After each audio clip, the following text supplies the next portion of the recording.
Hello friends, welcome back to my channel. I am Dr. Meena, practicing Pune, Maharashtra since more than 13 years.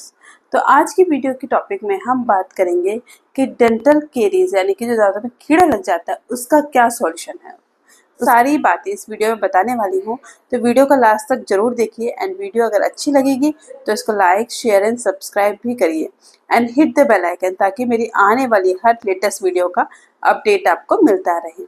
So let's start the video. दांतों में कीड़ा लगना एक बहुत आम समस्या है। हर दूसरे तीसरे पर्सन के माउथ में एक दांतों में कैविटी होती है। सो इसका सबसे पहले जानते हैं कि रीज़न क्या होता है। डेंटल केरीज होने के मल्टी फैक्टोरियल होते हैं, यानी कि बहुत सारे फैक्टर्स इसके होते हैं, कोई एक पर्टिकुलर रीज़न नहीं होता है। उसमें इंक्लूड होता है कि ब्रशिंग अगर आप लोग ढंग से नहीं करते हो, वो भी इस वजह से भी केरीज होती है। अगर आपको जेनेटिक ये प्रॉब्लम है, आपके पेरेंट्स में डेंटल केरीज का प्रॉब्लम है, तो आपके बच्चों में भी केरीज होने का चांसेस होते हैं। एंड अगर आपकी ओरल हाइजीन प्रॉपर नहीं है, क्लीन करते हो दांतों को या मेंटेन नहीं करते हो दांतों को, तो भी केरीज हो जाते हैं। ये सुगरी फूड आइटम्स ज़्यादा है, या फिर स्टिकी फूड ज़्यादा खाते हो, या फिर आप एसिडिक फूड भी ज़्यादा लेते हो, तो उस वजह से भी दांतों में प्रॉब्लम होती है। तो बहुत सारे रीजंस होते हैं, लेकिन आज हम डिस्कस करने वाले हैं कि आपके दांतों में अगर कैविटी लग गई है तो उसका ट्रीटमेंट ऑप्शन क्या है। तो ट्रीटमेंट ऑप्शन भी डिपेंड करता है कि आपके दांतों की कैविटी कितनी एडवांस है, किस टाइम तक आपकी कैविटी लगी हुई है। तो सबसे पहले हम देखते हैं कि जैसे ये फोटो आप लोगों को दिख रही है, तो ये दांत की फोटो है। तो अगर हम दांत के अंदर की लेयर को देखें तो इस तरीके से दिखता है। तो दांत में बेसिकली 3 लेयर होती है। सबसे पहले जो आउटर लेयर होती है, इसको हम इनेमल बोलते हैं। ये लेयर बहुत प्रोटेक्टिव लेयर होती है, जो आपको दिखती है कि वाइट कलर की जो दिखती है, यही इनेमल है।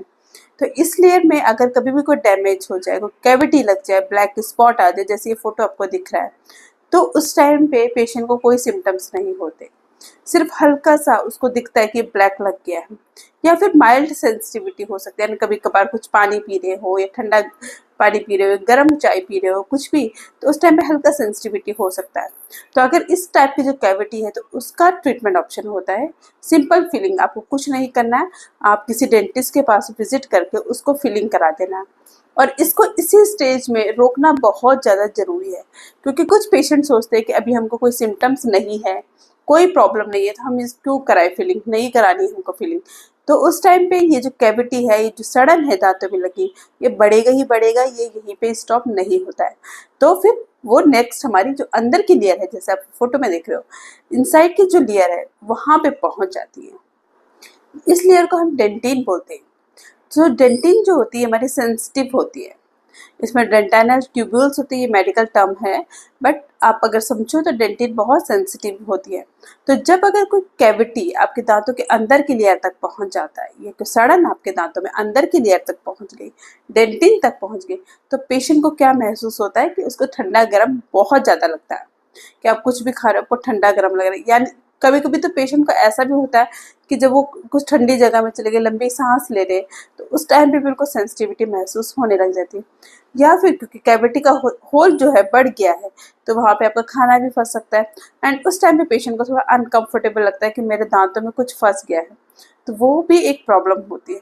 तो अगर इस स्टेज में भी आपको कोई सिम्टम्स से आ रहे हैं, कोई ऐसी प्रॉब्लम लग रही है कि आपको सेंसिटिविटी हो रही है, खाना फंस रहा है, आपको दिख रहा है एग्जैक्टली कि आपके दांतों में कुछ कैविटी लगी, तो इसमें भी अगर आप देर ना करके फिलिंग करा दें तो दांत आपका बच सकता है।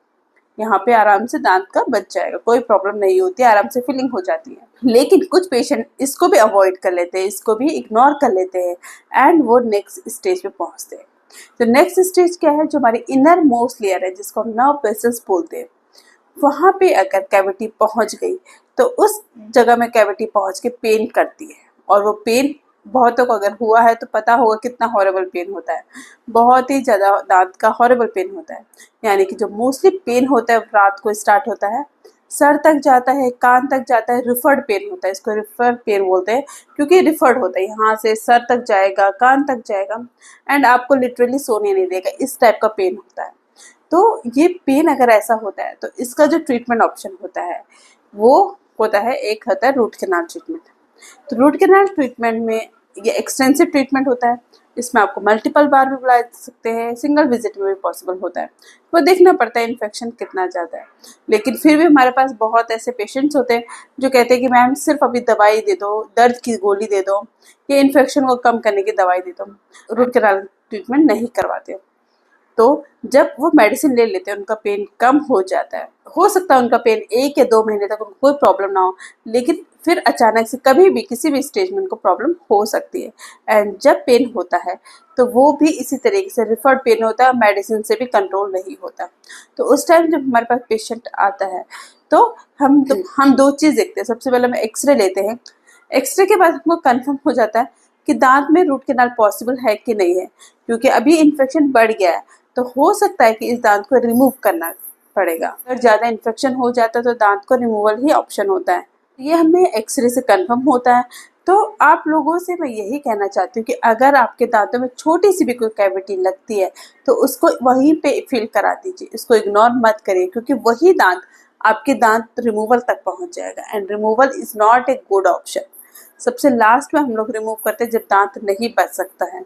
एंड चाहे वो रूट कैनाल के लिए जाए या फिर रिमूवल के लिए जाए, सो वहाँ तक आपको नहीं पहुँचना है। आप खुद ही ऑब्जर्व कर सकते हैं, सेल्फ ऑब्जर्वेशन कर सकते हैं कि आपके दांतों में छोटी सी कोई कैविटी दिख रही है तो उसको इमीडिएटली फिल करा लीजिए।